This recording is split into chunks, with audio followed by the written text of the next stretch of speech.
Hey guys, thanks for joining me for another Dissidia Final Fantasy Opera Omnia video. I'm trying to squeeze in a couple here before I leave for the cabin, so I'm going to go kind of quick here, but I was able to get Iris' Shinryu fight done last night, and part of the reason I wanted to get this video out right away is because a lot of people pointed out in the comments I did make a mistake during the character guide, so I wanted to make sure I kind of corrected that in this video. So what happened in Iris's character guide was my understanding was I could, what I thought, because I was reading a guide online that said, oh, just use Luna Freya, then you can spam turns with Iris to get a bunch of EX turns. Well, it didn't really work how I wanted. One is when you use the EX, it has to pull another character up, so there's no way to give your Iris back-to-back turns that way. So one thing is the way you normally would do that is you do it with a friend Iris, which we brought here. So I'm going to try to demo that with the friend Iris. The other thing was that Luna Freya Call, it like interrupts. Because I thought since Luna Freya Call didn't do damage, and the way it was explained online, it sounded like you could still use it. It would hold Tifa's damage, and then you could copy it. Well, in my video, I only did 5 million damage, and I thought it was 50 million, assuming that it was like somewhat copying Tifa's damage. It did not. So using Luna Freya kind of messed it up. So what happens in here is we are able to properly copy Tifa's damage, so I want to at least show that. The way the enemies die, it doesn't allow us to kind of pop off and do like the big wombo combo because enemies actually die too quick, but at least we can kind of see the somewhat appropriate setup here, right? So all we're doing right now is we're kind of going through, and what I'm trying to do here is I could rush into it into Force Time, but I do want Bahamut Summon.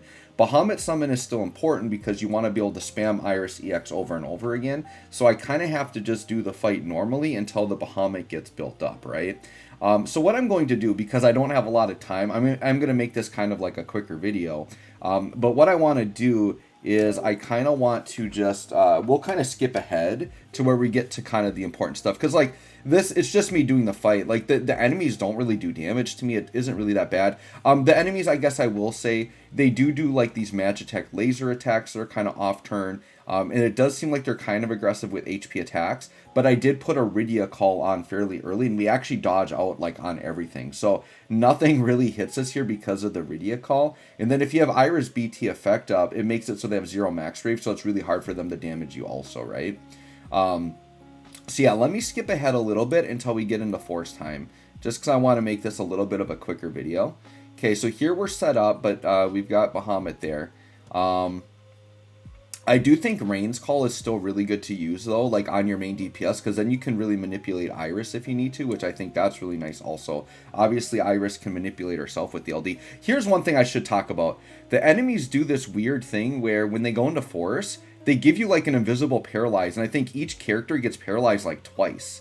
So the one thing you want to make sure you do is notice I don't have any BT effects up other than Aerith, because hers doesn't run out, but I waited until after they went into Force, because what happens is if you put your BT effects up, these paralyzes will like waste your BT effect turns. So right now I don't mind getting paralyzed through all this because I'm not really wasting anything other than just like normal buffs, but I can refresh those. So once I actually like get my turns back, then I can go ahead and start properly setting up. So now I'm like, all right, let's do Iris BT. So now we're kind of getting into it, so we'll kind of let this go normally at this point. I love her animation too with Gladio. It's awesome.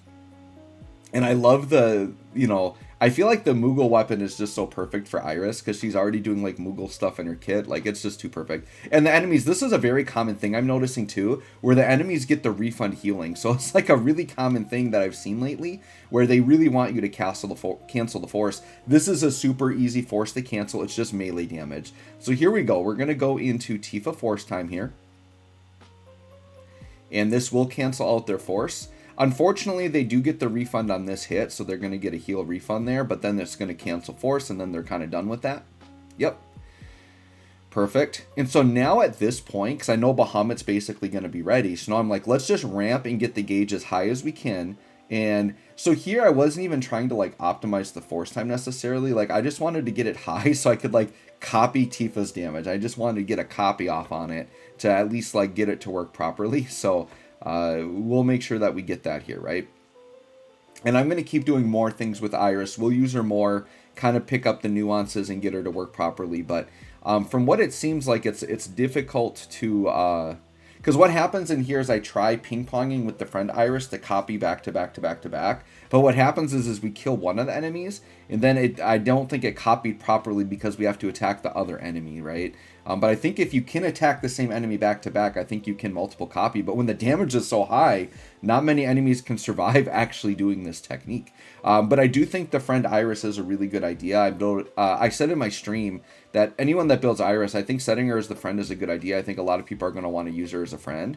So I did put my friend as Iris as well for people that want to try this technique here. Alright, so we're just echoing, keeping things going. Taking no damage because their max brave is 0, so they can't really do anything to us. Tifa, now we're slapping on the BT effect finally. So this is also going to be big damage.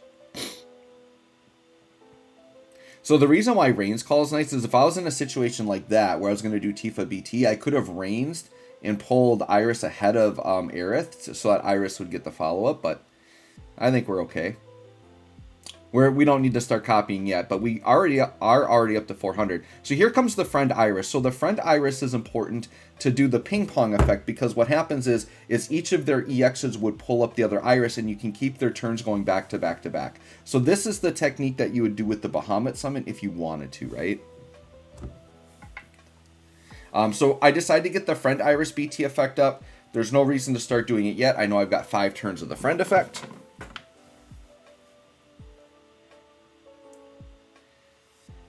Okay, so now here I'm like, all right, well, let's just echo again. I'm like, let's just keep echoing to get the gauge up with as many turns left as possible, right? So we're just going to keep slapping these down. Comboing with Sarah there, very nice.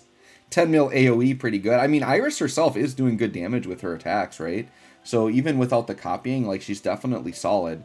But the copying, I think, will give her more longevity because it's damage that will carry over. Because then, you know, Astos will come out and she's just going to copy Astos' damage, right? And then the next big DPS will come out after that and she can copy that. So I do think she is a good invest character because she's going to age well as supports always do. But then actually she'll have damage that age as well, too. Very, very good. All right, so there's a 23 mil shot for Tifa. We'll definitely take it. They're just pumping out zeros because of the BT effect. So now I think we're going to echo with, this is the friend Iris. So I'm like, yep, let's echo. And then I think I do decide to kind of get into the combo here because I got to do it while the friend still has turns left, right? So I don't want the friend to like run out on me. But yeah, 13 mil AoE, still good damage, right? And then here is my... So I think, do I copy the friends here? I might have copied the friends here. Yep, all right. So we're going to copy the friends damage. And I want to keep, I believe Tifa pulled up. So yeah, we're going to do this. So we're going to copy the friends damage. So yeah, and there it did 15 mil. So pretty good damage there, right? All right, now Tifa, I think this is where Tifa's got 2 turns back to back. So my thought here is let's kind of get some final ramping. So I'm going to do a battle cry just because I actually intentionally wanted to get the force gauge lower. So 1, I would be at a higher percent, but 2, I wanted to try and copy damage after force ends to see if that would carry over. And it does, but it isn't off of really big damage because of the way it works out. But you'll see. We'll get through here. So Tifa, I'm going to LD for big damage. And then Tifa's going to have another turn, and I think I'm just going to do another attack. And I think we do go into Bahamut summon here so that we have like the EX spamming going. So you see we have a nice setup here with Tifa followed up by 2 Irises. The enemies are getting close to dead, so I'm like, all right, I better start doing the combo now. So we Bahamut, which Bahamut alone is going to do nice damage. Yeah, 8.7 mil, we'll take that. And then I'm like, all right, here comes the FR. So this is the big attack now that I want to copy. Now, I did decide to do this without the Reigns launching. I just wanted to like get some straight damage and just make sure it works. So once again, could be optimized better. But I mean, this enemy's almost going to be dead just off of this, right? So there it is, 52 million. So that's what we're attempting to copy. So now we're going to try to copy with this Iris here. So we're going to do Moogle Throw, and we're going to pull the other Iris up. So this is how you ping pong. Now we're in Bahamut Summon, so we could just spam EXs. So there it is. We did 58 mil. So the EX gets a little bit of its own damage that goes on top of the copy damage, but that was the legit damage there. Now what happens is this Iris is trying to copy, and it only does 10 mil. So even though the other enemy took 50 mil, I think because it wasn't the enemy that was targeted, it doesn't copy it properly. So that's just kind of how that went down. And then we're going to go through and do another Echo attack here. So there's 20 mil. So we got a 20 mil shot there. And then now Tifa is up. And I think Tifa just finishes it here. Yeah, we Dolphin Blow, and I'm pretty sure this is the end of the road for this guy. Pretty clean and easy, like not a hard fight. I do want to experiment more with Iris, so when I get back from my cabin trip, which won't be till like next Wednesday night, Thursday, that I'll actually be putting out. It won't be till next Thursday that I put out more videos. But I do want to experiment more with Iris, and I'll probably just use this fight to do that. We'll definitely do stuff with Dorgan, because I know people are interested in that, right? So anyways, guys, there you go. That's the Shinryu fight. We properly copied Tifa's damage in this video. Thanks for watching. We'll catch y'all on the next one.